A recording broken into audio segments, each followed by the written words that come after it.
नागपुरातील पशु मत्स्य विज्ञान विद्यापीठातील विद्यार्थ्यांचं आंदोलन सुरू आहे। इंटर्नशिपमध्ये मिळणाऱ्या मानधनात वाढ करण्याची त्यांची मागणी आहे। एमबीबीएसच्या धर्तीवरती मानधनात वाढ करण्याची त्यांनी मागणी केली आहे। एमबीबीएस विद्यार्थ्यांच्या मानधनात 11,000 वरून 18,000पर्यंत वाढ केली जावी। ही मागणी पूर्ण न झाल्यास राज्यभरात आंदोलन करण्याचा इशाराही यांनी दिलाय।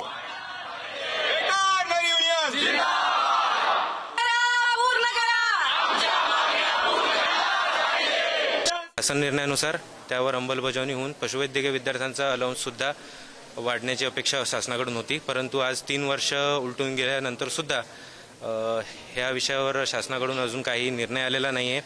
आम्ही या गोष्टीचा सातत्याने पाठपुरावा करत आहोत। शासनाकडे आम्ही सातत्याने निवेदन सादर करत आहोत, तरी शासनाने अजून यावर आम्हाला काही ठोस निर्णय दिलेला नाही। आमचा इंटर्नशिप अलाउन्स सुद्धा वाढून दिलेला नाही। आमची शासनाकडे एकच मागणी आहे की त्यांनी आमचा इंटर्नशिप अलाउन्स एमबीबीएसच्या इंटर्न्सचा जो अलाउन्स मिळतो त्यांना त्या आधारावर आमचा त्यांनी वाढवून द्यावा।